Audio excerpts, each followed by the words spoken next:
कहते हैं कि एक माँ का प्यार अपने बच्चे को बचाने के लिए किसी भी सीमा को पार कर सकता है, चाहे उसके लिए झूठ का एक पूरा महल खड़ा करना पड़े, दर्जनों फर्जी पहचान बदलनी पड़े या फिर कानून और पूरी दुनिया की आंखों में धूल झोंकनी पड़े। आज हम जिस फिल्म की कहानी के बारे में बात करने जा रहे हैं वह केवल एक साधारण थ्रिलर या सस्पेंस ड्रामा नहीं है, बल्कि एक माँ और उसके बेटे के अटूट रिश्ते, सर्वाइवल के कठिन संघर्ष और धोखे की ऐसी रोंगटे खड़े कर देने वाली दास्तान है जो आपको शुरुआत से लेकर अंत तक अपनी सीट से बांध कर रखेगी। इस फिल्म में मोड़ दर मोड़ ऐसे अप्रत्याशित ट्विस्ट आते हैं कि आप आगे की घटना का अंदाजा भी नहीं लगा पाएंगे। इस बेहतरीन और दिमागी खेल से भरी फिल्म का नाम है बालन द बॉय। तो कहानी की शुरुआत जेल के भारी लोहे के दरवाजों के खटखटाने और खुलने से होती है, जहां से 5 साल की लंबी सजा काटने के बाद इंदु नाम की एक महिला अपने 5 साल के छोटे से मासूम बेटे बालन के साथ बाहर निकलती है। जेल के अंधेरे में इंदु ने अपनी जिंदगी के 5 कठिन साल गुजारे थे, जहां शामना नाम की एक दबंग और कुख्यात महिला कैदी भी बंद थी। शामना जेल के अंदर अपना अलग ही रुतबा रखती थी और वह बाहर लड़कियों की तस्करी तथा जिस्म फरोशी का एक बड़ा गैर कानूनी धंधा चलाती थी। शामना ने जेल में इंदु की काफी मदद की थी, लेकिन वह इस मदद के बदले इंदु को भी अपने गंदे धंधे में धकेलना चाहती थी। रिहाई के वक्त शामना इंदु की हथेली में अपना फोन नंबर लिखा हुआ एक कागज का टुकड़ा थमाती है और कहती है कि बाहर आते ही उनसे संपर्क करे, क्योंकि उसके काम में इंदु जैसी अक्लमंद औरत की बहुत जरूरत है। इसके अलावा जेल से निकलते समय वहाँ की महिला पुलिस अधिकारी भी इंदु को एक एनजीओ का कार्ड देती है ताकि वह नौकरी पाकर अपनी जिंदगी नए सिरे से शुरू कर सके। लेकिन इंदु जानती थी कि किसी भी संस्था या व्यक्ति के संपर्क में रहने का मतलब है अपनी पुरानी पहचान और अपने काले अतीत को उजागर करना। इसलिए जेल से बाहर कदम रखते ही इंदु बिना किसी हिचकिचाहट के शामना का नंबर और एनजीओ का कार्ड दोनों कचरे के डिब्बे में फेंक देती है। इंदु का एक ही लक्ष्य था, अपने मासूम बेटे बालन को एक सुरक्षित भविष्य देना। इसके लिए उसने अपनी जिंदगी का कठोर नियम बनाया कि वह कभी किसी एक जगह पर ज्यादा दिनों तक नहीं टिकेगी, किसी भी इंसान से कोई भावनात्मक रिश्ता नहीं बनाएगी और अपनी असली पहचान हमेशा छिपा कर रखेगी। वह बालन को भी बचपन से ही यह कड़ा सबक सिखाने लगती है कि जब भी वे किसी नई जगह पर कदम रखेंगे तो उनका नाम, उनकी कहानी और उनका पूरा अतीत पूरी तरह बदल जाएगा। बालन को पुरानी बातें भूलकर सिर्फ वही कहानी याद रखनी होगी जो उसकी माँ उसे सिखाएगी। और सबसे जरूरी बात, पुलिस वालों और अनजान लोगों से हमेशा दूरी बनाकर रखनी होगी। जेल की बंदिशों से आजाद होने के बाद भूख और थकान से बेहाल इंदु अपने बेटे का हाथ थामे एक छोटे से बस स्टैंड के पास बने ढाबे यानी होटल में पहुंचती है। होटल का मालिक एक बूढ़ा दादाजी था जो अकेले ही अपने दम पर पूरे होटल का काम संभाल रहा था और बढ़ती उम्र तथा थकान की वजह से काफी परेशान था। इंदु और बालन के पास पेट भरने के लिए एक भी पैसा नहीं था। इंदु सीधे दादाजी के पास जाती है और साफ साफ कह देती है कि उनके पास खाना खाने के पैसे तो नहीं है, लेकिन अगर वे उन्हें पेट भर खाना दे दें तो वह बदले में होटल का सारा काम करने के लिए तैयार है। जब दादाजी उनकी पहचान पूछते हैं तो इंदु बिना पलक झपकाए एक नई मनगढ़ंत कहानी सुना देती है कि उसके पति को एक जंगली हाथी ने कुचलकर मार डाला, जिसके बाद वे पूरी तरह बेघर और बेसहारा हो गए। वह अपना फर्जी नाम इंदु और अपने बेटे का नाम अभिजीत बताती है। दादाजी को उस बेसहारा औरत और छोटे बच्चे पर तरस आ जाता है और वे उन्हें अपने होटल में काम करने की अनुमति दे देते हैं। इंदु बेहद मेहनती महिला थी। वह सुबह सूरज निकलने से लेकर देर रात तक होटल के कोने कोने को चमकाने में लग जाती है। इंदु की मेहनत से होटल की रंगत बदल जाती है, ग्राहकों की भीड़ बढ़ने लगती है और दादाजी की काफी अच्छी कमाई होने लगती है। धीरे धीरे दादाजी का कठोर दिल भी पिघल जाता है और उनके मन में इंदु तथा छोटे अभिजीत के लिए अपनी बेटी और पोते जैसा स्नेह जाग उठता है। एक शाम दादाजी भावुक होकर इंदु से कहते हैं कि अब तुम्हें होटल के इस छोटे कमरे में सोने की बिल्कुल जरूरत नहीं है। तुम दोनों कल से मेरे घर चलोगे और मेरी बेटी तथा पोते की तरह मेरे साथ सम्मान से रहोगे। लेकिन दादाजी का यह अपनापन ही इंदु के लिए सबसे बड़ा खतरा बन जाता है। इंदु जानती थी कि जहां भी रिश्ते और सामाजिक जुड़ाव बनने लगेंगे वहीं उसकी पोल खुलने और अतीत के बाहर आने का डर हमेशा मंडराता रहेगा। इसलिए उसी रात जब दादाजी गहरी नींद में सो रहे थे, इंदु चाबी को बाहर रखकर चुपचाप अपने सोए हुए बेटे को उठाकर वहां से गायब हो जाती है। अगले दिन सुबह जब दादाजी होटल पहुंचते हैं तो उन्हें चाबी बाहर मिलती है और इंदु तथा बच्चा वहां से जा चुके होते हैं। रास्ते में भटकते हुए छोटा बालन अपनी माँ से मासूमियत से पूछता है कि माँ, हमने इतने प्यारे और अच्छे दादाजी का घर क्यों छोड़ दिया। तब इंदु अपने बेटे को समझाती है कि हमारी अपनी दुनिया में सिर्फ हम दोनों ही एक दूसरे के लिए काफी हैं। हमें किसी तीसरे इंसान के सहारे की बिल्कुल जरूरत नहीं है। इसके बाद बाद इंदु उसके कान में फुसफुसाकर कहती है कि अब हमारी एक नई कहानी शुरू होने जा रही है और अब से तुम्हारा नाम अभिजीत नहीं अभिषेक होगा। अब इंदु अपने बेटे को लेकर एक बिल्कुल नए शहर में पहुंचती है और वहां मोमबत्ती बनाने वाली फैक्ट्री में काम करने लगती है। पैसे जुटाने के लिए वह रात के समय एक सिनेमा हॉल में साफ सफाई का काम भी शुरू कर देती है। कुछ समय तक सब ठीक चलता है, लेकिन एक दिन सिनेमा हॉल का मैनेजर इंदु को बुलाकर कहता है कि काम पर बने रहने के लिए उसे अपने गांव का पहचान पत्र यानी वोटर ID कार्ड जमा करना होगा, वरना कल से काम पर मत आना। पहचान पत्र की बात सुनते ही इंदु सतर्क हो जाती है और उसी रात उस शहर को छोड़कर एक और नई जगह के लिए निकल पड़ती है। इसके बाद वे एक नए इलाके में पहुंचते हैं। इंदु का नियम साफ था कि हर नई जगह पहुंचते ही उसे अपनी कहानी, अपना नाम और अपनी पहचान पूरी तरह से बदल देनी है। वह बालन को लगातार सख्त हिदायत देती रहती थी कि जो भी नई कहानी वह उसे रटाएगी उसे ही दुनिया के सामने सच मानकर दोहराना है। एक बार इंदु एक नई फैक्ट्री में अपनी मुस्लिम पहचान बनाकर काम करने लगती है, जहां उसकी साथी महिलाएं उसका दूसरा निकाह कराने की बातें करने लगती हैं। नए रिश्ते की बात सुनते ही इंदु वहां से भी रफू चक्कर हो जाती है। इसके बाद इंदु एक और फैक्ट्री में क्रिश्चियन महिला बनकर काम शुरू करती है, जहां वह अपना नाम मैरी और अपने बेटे का नाम मैनेन बताती है। लेकिन उसी फैक्ट्री में काम करने एक ऐसा आदमी आता है जिसने पहले इंदु को दादाजी के होटल में काम करते हुए देखा था। वह आदमी इंदु को देखते ही पहचान जाता है और सब कर्मचारियों के सामने उससे सवाल करने लगता है कि अरे तुम्हारा नाम तो इंदु था ना,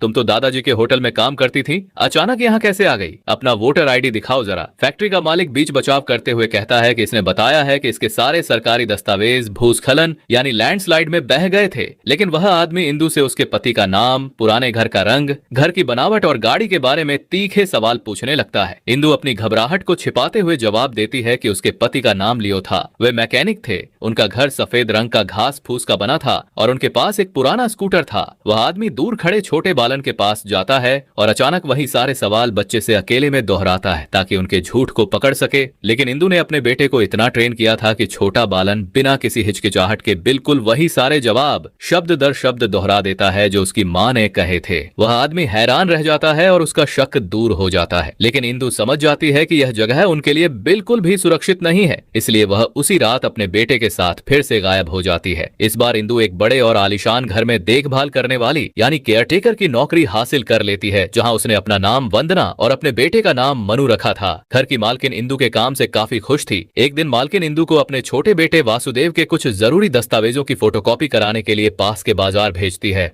जब इंदु फोटोकॉपी कराकर वापस लौट रही होती है तो वह देखती है कि सड़क पर भारी भीड़ जमा है और चीख पुकार मची हुई है। पता चलता है कि जिस स्कूल बस से मालकिन का छोटा बेटा वासुदेव हर रोज स्कूल जाता था, उस बस का भयानक एक्सीडेंट हो गया है और उस हादसे में असली वासुदेव की मौके पर ही मौत हो चुकी है। इंदु इस हादसे को देखकर हिल जाती है, लेकिन अगले ही पल उसका दिमाग काम करने लगता है। इंदु समझ जाती है कि इस मृत बच्चे वासुदेव की पहचान और इसके असली दस्तावेज उसके और उसके बेटे के लिए हमेशा के लिए पक्की पहचान बन सकते हैं। इंदु तुरंत घर लौटती है, सामान समेटती है और अपने बेटे को लेकर बस स्टैंड पहुंच जाती है। बस स्टैंड की बेंच पर बैठकर जब माँ बेटे खाना खा रहे होते हैं तो इंदु की नजर एक बेघर और मानसिक रूप से बीमार औरत पर पड़ती है। इंदु दया दिखाते हुए उस भूखी औरत की तरफ अपना खाना बढ़ा देती है। खाना खाते वक्त उस पागल औरत के फटे हुए झोले में से एक सरकारी पहचान पत्र जमीन पर गिर जाता है। जब इंदु उस पहचान पत्र को उठाकर देखती है तो वह एक मेंटल हॉस्पिटल यानी सरकारी मानसिक अस्पताल का आधिकारिक पहचान पत्र था, जिस पर उस औरत का फोटो और नाम शर्ली लिखा हुआ था। वह पागल औरत इंदु से खाना पाकर खुश हो जाती है और वह अपना पहचान पत्र इंदु के पास ही छोड़ देती है। अब इंदु के हाथों में एक असली और वैध सरकारी पहचान पत्र आ चुका था। इस असली पहचान पत्र का फायदा उठाते हुए इंदु एक स्थानीय बिचौलिए यानी ब्रोकर ऐप के जरिए एक नई नौकरी हासिल कर लेती है। ये नौकरी घने जंगलों और सन्नाटे के बीच बने एक बहुत बड़े और पुराने बंगले में रहने वाली बुजुर्ग दादी की देखभाल करने की थी। ब्रोकर ऐप इंदु को हिदायत देता है कि दादी बेहद खड़ूस, चिड़चिड़ी और खतरनाक स्वभाव की महिला है जो किसी से ठीक से बात नहीं करती और उनका बेटा जोसेफ विदेश यानी यूके में रहता है। इंदु उसी पागल औरत का पहचान पत्र शर्ली दिखाकर और अपना नाम शर्ली बताकर अपने बेटे के साथ उस बंगले में कदम रखती है।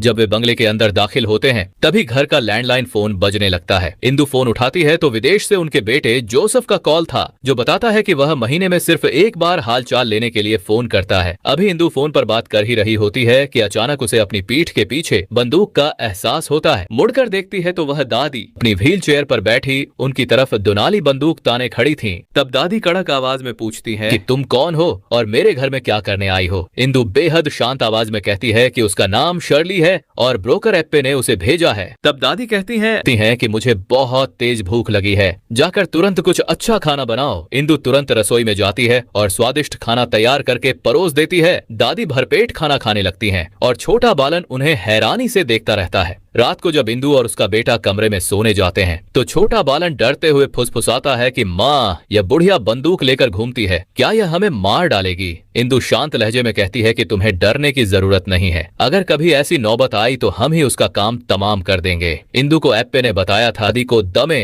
यानी अस्थमा की गंभीर बीमारी है और बिना इनहेलर के वे नहीं रह सकती हैं। अगले दिन इंदु दादी से पूछती है कि वे अपने सगे बेटे से बात क्यों नहीं करती और इस बंगले में अकेली क्यों रह रही हैं। दादी बताती हैं कि उनके पति एक स्वतंत्रता सेनानी थे जिन्होंने देश की आजादी की लड़ाई में अंग्रेजों को मारा था, लेकिन उनका अपना बेटा उन्हीं अंग्रेजों की गुलामी करने विदेश चला गया। ऐसी देशद्रोही औलाद को वे अपनी शक्ल भी नहीं दिखाना चाहती। इसके बाद दादी बताती हैं कि जब अंग्रेज पुलिस वाले उनके पति को नहीं पकड़ पाए तो वे उन्हीं को उठाकर ले गए थे। 6 महीने तक उन्हें कालकोठरी में बंद रखकर लोहे की जंजीरों से पीटा गया, शरीर पर मिर्च पाउडर छिड़का गया, नाखून उखाड़ दिए गए और अपना पेशाब पीने पर मजबूर किया गया, लेकिन उन्होंने अपने पति का पता कभी नहीं बताया। ऐसी देशभक्त महिला के लिए अपने स्वार्थी बेटे से दूर रहना कोई बड़ी बात नहीं थी। इंदु दादी के इस अदम्य साहस को देखकर प्रभावित होती है। इसके बाद इंदु पास के स्कूल में अपने बेटे का दाखिला कराती है। वहाँ वह अपना नाम रंजनी और पति के विदेश में होने की झूठी कहानी बताती है, जबकि बेटे का नाम वही मृत बच्चे का नाम यानी वासुदेव लिखवाती है। जब स्कूल में पहले दिन टीचर छोटे वासुदेव को क्लास के सामने खड़ा करके अपना परिचय देने को कहती है तो मासूम बच्चा घबरा जाता है। अब तक उसकी माँ ने उसे जितने भी फर्जी नाम और कहानियां रटाई थीं, अभिजीत, अभिशेष, मनु, मैनेन, सब उसके दिमाग में एक साथ घूमने लगते हैं और वह उलझ जाता है। दूसरी तरफ दादी के बगीचे में मीठे आमों के पेड़ थे। गांव के कुछ आवारा लड़के आम चुराने के लिए बाउंड्री वॉल कूदकर अंदर घुसते हैं। तभी दादी अपनी व्हील चेयर पर बाहर आती हैं और लड़कों पर सीधे 2 नाली बंदूक से गोलियां चला देती हैं। बच्चे अपनी जान बचाकर चीखते हुए भाग खड़े होते हैं।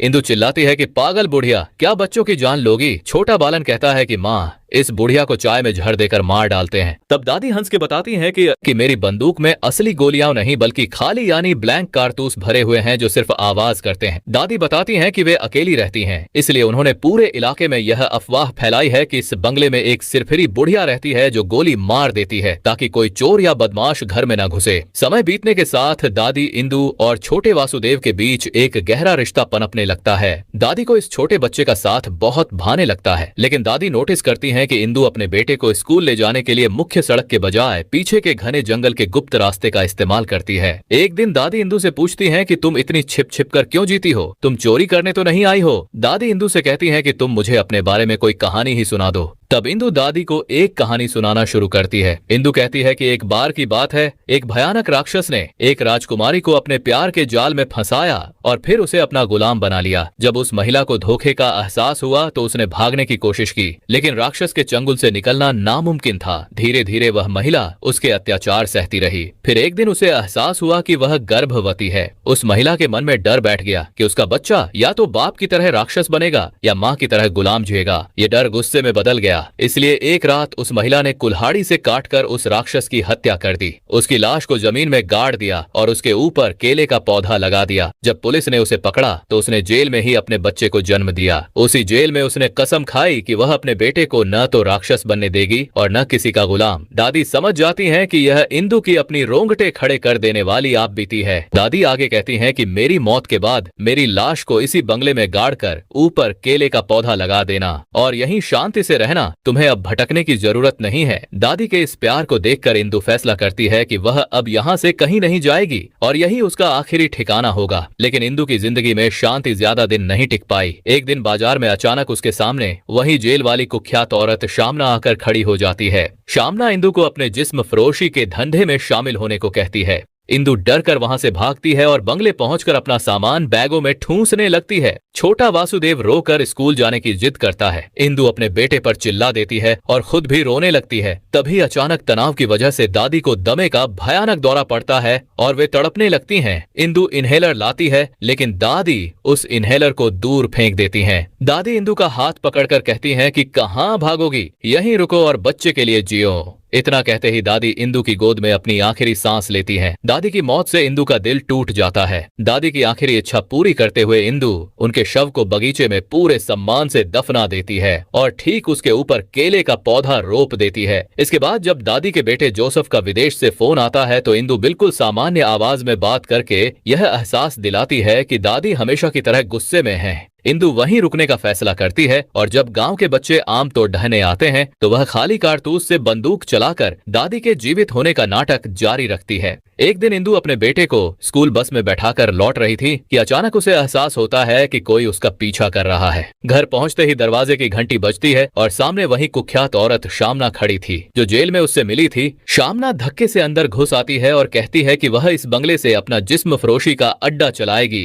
इंदु समझ जाती है कि यह औरत उसकी और उसके बेटे की जिंदगी को पूरी तरह तबाह कर देगी। इंदु दादी की बंदूक निकालती है और उसमें असली गोलियां लोड करती है। शामना कुछ समझ पाती उससे पहले ही इंदु ट्रिगर दबा देती है। गोली शामना के सीने को चीरती हुई निकल जाती है और वह खून से लथपथ होकर वहीं ढेर हो जाती है। इंदु अभी फर्श से खून साफ कर ही रही थी कि तभी फोन पर ब्रोकर बताता है कि दादी का बेटा जोसेफ परिवार के साथ दोपहर 4 बजे उन्हें सरप्राइज देने आ रहा है। उस वक्त घड़ी में 2 बज रहे थे, यानी इंदु के पास अपनी जिंदगी बचाने के लिए सिर्फ 2 घंटे का समय बचा था। घर में लाश पड़ी थी, दादी को दफनाया जा चुका था और 4 बजे तक उसकी पूरी पोल खुलने वाली थी। उधर दूसरी तरफ दोपहर 12 बजे स्कूल बस छोटे वासुदेव को बस स्टैंड पर छोड़ देती है। अपनी माँ की दी हुई सीख को याद रखते हुए मासूम वासुदेव वहीं खड़ा होकर चुपचाप अपनी माँ का इंतजार करने लगता है। अब कहानी में प्रवेश होता है पवित्रन नाम के एक क्रूर, अहंकारी और सनकी पुलिस अधिकारी का। पवित्रन का उसी थाने में तैनात सिपिली नाम की लेडी अफसर से प्रेम प्रसंग चल रहा था। जब थाने में खबर मिलती है कि बस स्टैंड पर एक छोटा लड़का अकेला खड़ा है तो पवित्रन वहां पहुंचता है। वह देखता है कि छोटा वासुदेव सिर्फ अपने अंडरवेयर में नंग धड़ंग खड़ा है। पवित्रन के बार बार पूछने पर भी बच्चा एक शब्द नहीं बोलता। पवित्रन उसे थाने ले आता है और रात होने पर अपने घर ले जाता है। अगले दिन पवित्रन बस स्टैंड के पास झाड़ियों से बच्चे का बैग और स्कूल ड्रेस बरामद करता है। पवित्रन समझ जाता है कि बच्चे ने खुद ही अपने कपड़े छिपाए हैं ताकि उसकी पहचान उजागर न हो सके। पवित्रन स्कूल जाकर जांच करता है तो पता चलता है कि असली वासुदेव तो 6 महीने पहले ही मर चुका है। पवित्रन समझ जाता है कि यह बच्चा और उसकी माँ किसी मृत बच्चे की पहचान का इस्तेमाल कर रहे थे। इसके बाद पवित्रन जांच करते हुए दादी के बंगले पहुंचता है जहां पहले से पुलिस मौजूद थी। वहां मौजूद अधिकारी बताते हैं कि केयरटेकर शर्ली ने 2 हत्याएं की हैं। दूसरी तरफ थाने में छोटा बालन लेडी अफसर सिपिली को चकमा देकर मौका मिलते ही भाग निकलता है। सीनियर अफसरों के भड़कने पर स्वार्थी पवित्रन अपनी नाकामी छिपाने के लिए सारा इल्जाम सिपिली के सिर मढ़ देता है। सिपिली का दिल टूट जाता है और वह पवित्रन से अपनी सगाई तोड़ देती है। पवित्रन का प्यार उस बच्चे की वजह से छीन जाता है, इसलिए वह उस बच्चे से भयंकर नफरत करने लगता है। अब 8 साल बाद बड़ा हो चुका बालन गांव पहुंचता है और खंडहर बन चुके दादी के बंगले में जाता है। वहां आवारा लड़के बताते हैं कि केयर टेकर ने 2 खून किए थे और पुलिस उसे ले गई थी।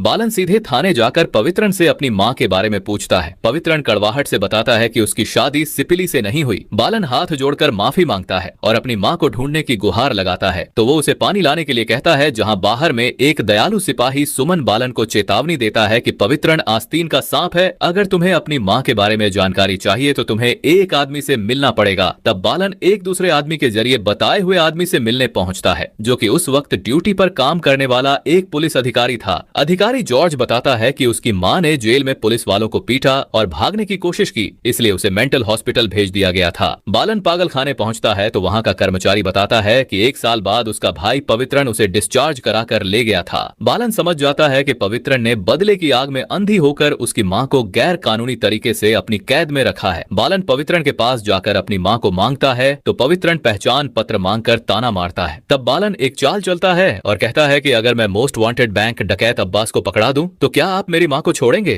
तभी उस रात की सच्चाई फ्लैशबैक में सामने आती है। जिस रात छोटा बालन पुलिस के घर से भागा था वह छिपने के लिए डाकू अब्बास के ट्रक में चढ़ गया था। अब्बास के उतरने पर बालन साय की तरह उसके पीछे लग गया। अब्बास उसे अपने घर ले आया। वह चोरी करने वाले बच्चों के गैंग में शामिल कर लिया। बालन अपनी माँ से मिलने की आस में काम करता रहा। साल बीतते गए और अब्बास नशे में डूबता चला गया। जब बड़े हो चुके बालन ने वहां से जाने की बात कही तो अब्बास ने उससे अपना आखिरी काम करने को कहा। वर्तमान में बालन अफसर पवित्रन को अब्बास के ठिकाने ले जाता है। अब्बास बालन को देखते ही कहता है कि मैंने तुम्हारी माँ को ढूंढ लिया था, वह मेंटल हॉस्पिटल में थी और पुलिस वाला पवित्रन उसे ले गया है। तभी पवित्रन पुलिस बल के साथ अब्बास को हथकड़ी पहना देता है। बालन को एहसास होता है कि अब्बास सच में इतने सालों से उसकी माँ को ढूंढ रहा था। बालन टकराने बचाने के नाटक से बड़ी सफाई से पवित्रन की जेब से हथकड़ी की चाबी निकालता है और अब्बास को थमा देता है। इसके बाद बालन माँ को मांगता है तो पवित्रन कहता है कि मैं तेरी माँ तुझे कभी नहीं दूंगा, लेकिन आखिरी बार मिलवा जरूर सकता हूँ। पवित्रन बालन को एक पुरानी काल कोठरी में ले जाता है जहाँ एक औरत बंद थी। बालन चेहरा देखते ही पागलों की तरह बाहर भाग निकलता है, क्योंकि वह औरत उसकी माँ नहीं बल्कि वही असली पागल औरत शर्ली थी। यहाँ सबसे बड़ा सस्पेंस खुलता है कि उस खौफनाक दोपहर इंदु ने शामना को मारने के बाद पागल औरत शर्ली को घर लाकर तैयार किया था और उसके हाथ में बंदूक थमा दी थी। 4 बजे जब दादी का परिवार आया तो शर्ली ने बंदूक तानी और इंदु पीछे के रास्ते से भाग निकली। पुलिस ने शर्ली को ही कातिल समझकर गिरफ्तार किया और मेंटल हॉस्पिटल भेजा, जहां से पवित्रन उसे ले आया था। यानी इंदु को पुलिस कभी पकड़ ही नहीं पाई थी। सच्चाई जानकर बालन दौड़कर उसी पुराने बस स्टैंड पर पहुंचता है जहां उसकी मां ने इंतजार करने को कहा था। शाम के वक्त पास के तबेले से मजदूरी करके एक औरत बाहर निकलती है जिसके हाथ से सामान छूटकर गिर जाता है। वह उसकी असली मां इंदु थी, जो बीते 8 सालों से उसी बस स्टैंड के पास मजदूरी करते हुए रोज अपने बेटे के लौटने का इंतजार कर रही थी। माँ कहती है कि मैंने कहा था ना कि माँ जरूर आएगी। बालन पूछता है कि माँ अब हमारी नई कहानी और नया नाम क्या है। माँ उसके कान में नया नाम फुसफुसाती है और दोनों नई पहचान के साथ नई जिंदगी की शुरुआत करने निकल पड़ते हैं और यहीं यह भावुक कहानी समाप्त हो जाती है। दोस्तों, बैलन द बॉय सिर्फ एक फिल्म नहीं बल्कि माँ और बेटे के उस अनमोल रिश्ते की कहानी है जिसे शब्दों में बयां करना आसान नहीं। इस कहानी ने अगर आपके दिल को जरा सा भी छुआ हो या अपनी माँ की याद दिलाई हो तो वीडियो को लाइक करके अपना प्यार जरूर दिखाइए। ऐसे ही दिल को छू लेने वाली और सस्पेंस से भरी फिल्मों की कहानियां देखने के लिए चैनल को सब्सक्राइब करना न भूलें। मिलते हैं अगली एक और शानदार कहानी के साथ। तब तक के लिए अपना ख्याल रखें और सुरक्षित रहें। जय हिंद, जय भारत।